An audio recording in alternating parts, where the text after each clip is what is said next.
ዶክተር ደሳለኝ ጫኔ በፓርላማው በንዴት እየተንቦጎቦጉ ሁለቱን ሚኒስትሮች በጥያቄ ሲያፋጥጡ ውለዋል። የኢትዮጵያ መንግስት ለ2018 ዓ.ም 1.9.3 ትሪሊዮን ብር ረቂቅ በጀት ባቀረበበት የፓርላማ ውሎ ላይ የአብኑ ተወካይ ዶክተር ደሳለኝ ጫኔ የኢትዮጵያውያንን ጥያቄ አንስተው ጠቅላይ ሚኒስትሩን በጥያቄ ሲያፋጥጡና የገንዘብ ሚኒስትሩ አህመድ ሺዴን በጥያቄ ሲያስጨንቁ ተሰምተዋል።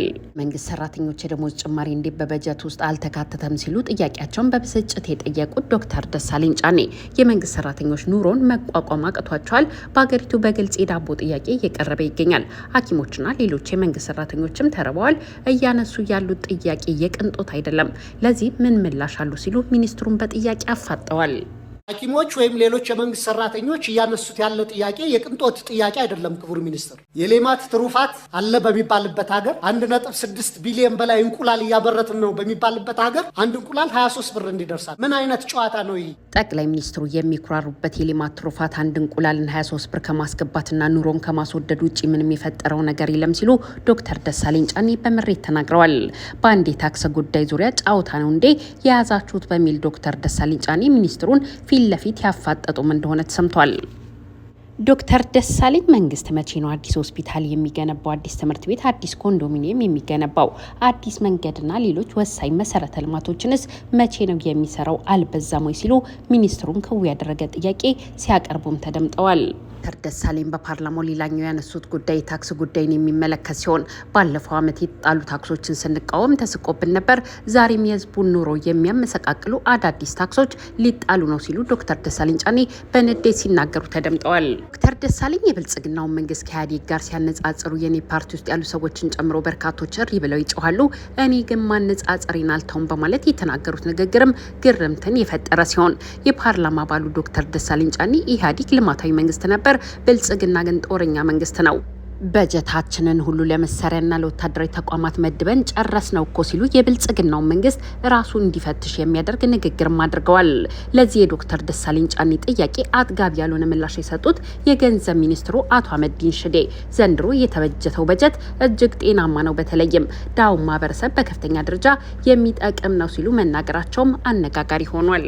ገንዘብ ሚኒስትሩ ለመከላከያ ሰራዊትና ለሌሎች የጸጥታ ኃይሎች እንዲያውም ዝቅተኛ በጀት ነው የተበጀተው ሲሉ ለዶክተር ደሳለኝ ጥያቄ ምላሽ የሰጡ ሲሆን እንዴት እንዲህ እንደሚያስቡ አይገባኝም በማለት የዶክተሩን ጥያቄም አጣጥለዋል። እንደ ሆስፒታል፣ ትምህርት ቤት፣ ዩኒቨርሲቲ፣ መንገድና ሌሎች መሰረታዊ ልማቶችን መንግስት መቼ ነው የሚገነባው በሚል ለተነሳው ጥያቄም ምላሽ የሰጡት የገንዘብ ሚኒስትሩ ታክስ የመሰብሰብ አቅማችን በከፍተኛ ደረጃ ካላደገ ያላችሁትን አይነት ፕሮጀክቶች ለመስራት አይቻልም ሲሉ ቁርጡን ተናግረዋል። የአማራ ፋኖ ብሔራዊ ኃይል አፋብኃ ለባህር ዳር ነዋሪዎች የማስጠንቀቂያ መልእክቱን ማስተላለፉ ተነገረ። ሁሌም ሽንፈቱን መቀበል ያቃተው አብይ አህመድ ያረጀና ያፈጀ የሐሰት ዶክመንተሪና ዘገባ በመስራት አልሳካለት ያለው የብልጽግናው አገዛዝ አሁንም በባህር ዳር ከተማ ህዝቡን ለተቃውሞ ሰልፍ በማስገደድ በየቀበሌው የኮታ ድልድል መስጠቱ ተሰምቷል። የተለያዩ ቦታዎች የሃይማኖት አባቶችን አስገድዶ ማስመጣቱ ተደርሶበታል። ከምንም በላይ እምነትን እያጠፋ የእምነት ተቋማትን እያወደመ ያለው ስርዓት እንደሆነም ይታወቃል። ነገር ግን የሃይማኖት አባቶችና የተለያዩ የሴፍትኔት ተጠቃሚዎችን ነጠላ በማልበስ ቤተ ክርስቲያን ፋኖን አወገዘ ለማለት እንደሆነ አውቀናል። አማራ ህዝብ ላይ እየተፈጸመ ያለውን የዘር ማጥፋት ለመደበቅ የይደግፉኝ ሰልፍ ጠርቷል።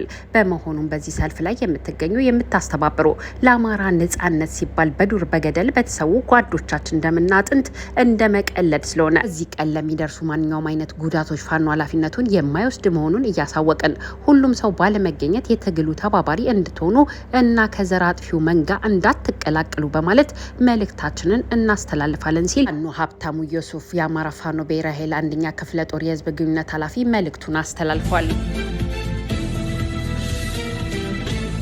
የአትሌት ገለቴ ቡርቃ የቀድሞ ባለቤት በፖሊስ ቁጥጥር ስር አይደለም ሲል የአዲስ አበባ ፖሊስ አስታወቀ። አትሌት ገለቴ ቡርቃ 10 ቤቶችና 4 ተሽከርካሪዎች በቀድሞ ባለቤቷ እንደተሸጠ በመግለጽ ፍትህ ጠይቃለች። አትሌቷ በገጠማት ጉዳይ ፍትህ እንዲሰጣት የኢትዮጵያ አትሌቲክስ ፌዴሬሽንም ትናንትና መግለጫ መስጠቱ ይታወሳል። የአትሌቷ ጉዳይም ብዙዎችን በማስቆጣት ፍትህ ለገለቴ የሚል አስተያየት በማስተጋባት በማህበራዊ ሚዲያው በስፋት እየተሰራጨ ይገኛል። ይህ በእንዲህ እንዳለ ከትናንትና ምሽት ጀምሮ ደግሞ የአትሌት ገለቴ ቡርቃ ባለቤት አቶ ታደለ ገብረመድህን በአዲስ አበባ ፖሊስ ቁጥጥር ስር ዋለ የሚሉ መረጃዎች በማህበራዊ ሚዲያ በሰፊው ተሰራጭተዋል።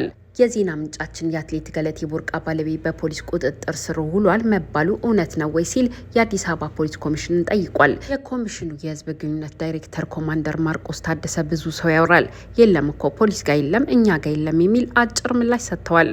ግለሰቡ እንዳልተያዘና የሐሰት መረጃ እንደሆነ የገለጹት ኮማንደር ማርቆስ አልተያዘም፣ በፖሊስ ቁጥጥር ስር አይደለም ሲሉ ለዜና ምንጫችን ተናግረዋል። ጮኛው ቀነኒ አዱኛ ሞት ተጠርጥሮ በስር ላይ የነበረው ሙዚቀኛው አንዷለም ጎሳ ላይ አቃቤ ሕግ ክስ ባለመመስረቱ በዋስ መለቀቁ ተሰማ። ጮኛው ሞት በኋላ ለ3 ወራት በስር ላይ የቆየው አንዷለም ጎሳ በ50 ሺህ ብር ዋስ ማክሰኞ ሰኔ 3 ቀን 2017 ዓ.ም መፈታቱን ጠበቃው ገልጸዋል።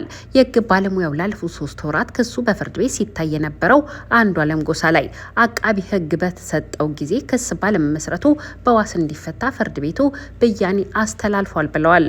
ባለፉት ጥቂት ወራት ፖሊስ ምርመራዎችን ሲያደርግ ቆይቷል። ፖሊስ ግንቦት 15 ቀን 2017 ዓ.ም ምርመራውን አጠናቆ ጉዳዩን ለአቃቢ ህግ አስተላልፏል ሲሉም ተናግረዋል።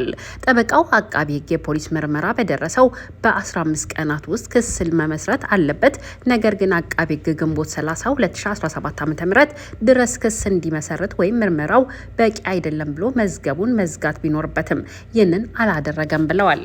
አቃቢ ህግ የፖሊስ ምርመራ በደረሰው በ15 ቀናት ውስጥ ክስ ካልመሰረተ ከህግ ውጭ ታስሯል ተብሎ ስለሚታሰብ የደንበኛቸውን ነፃ መውጣት ጥያቄ እንዲከበርላቸው ጠበቃው ለፍርድ ቤቱ መጠየቃቸው ተገልጿል። ፍርድ ቤቱ የተጠርጣሪውን ጥያቄ ተመልክቶ አንዷለም ጎሳ በዋስ እንዲፈታ ብያኔ መስጠቱም ተነግሯል። የድምፃዊ አንዷለም ጎሳን በዋስ የመፈታት ውሳኔ በተመለከተ የሟች ቀነኒ አባት አቶ አዱኛ ዋቆ ምላሽ ሰጥተዋል። የቀነኒ አባት አቶ አዱኛ ዋቆ እስከዚህ ሰዓት ድረስ ፖሊስም ሆነ አቃቢ ህግ እዚህ ላይ ደርሰናል ብለው በግልጽ የነገሩን ነገር የለም፣ እንዲሁ በከንቱ 3 ወራት ነግደዋል። ልጃችንን ደምም እውነትም አላገኘንም፣ ልጄን ለሁለተኛ ጊዜ ነው የገደሏት ብለዋል። ከዚህ በኋላ ምን እንደሚያደርጉ ለቀረበላቸው ጥያቄ ህግ ውስብስብ ነው፣ አቃቢ ህግ የሚለውን አይተን ለአምላክ እንሰጣለን፣ እንደ ሰው የምንለው ነገር የለም። ቀነኒ ፍትህ ተነፍጋለች፣ ከጅምሮ አንስቶ የነበረ ነው፣ እኛ ለማዳከም እስካሁን አቆዩት እንጂ ሊለቁ ከፈለጉ ቆይተዋል ሲሉም ተናግረዋል። አክለውም በዚህ አካሄድ እንሞክር ብለን እንጂ ፍትህ እናገኛለን ብለን አናስብም፣ ከሷ ደም የልጁ ታዋቂነት ይበልጣል ሲሉ ገልጿል ሲል ቢቢሲ አማርኛ ዘግቧል።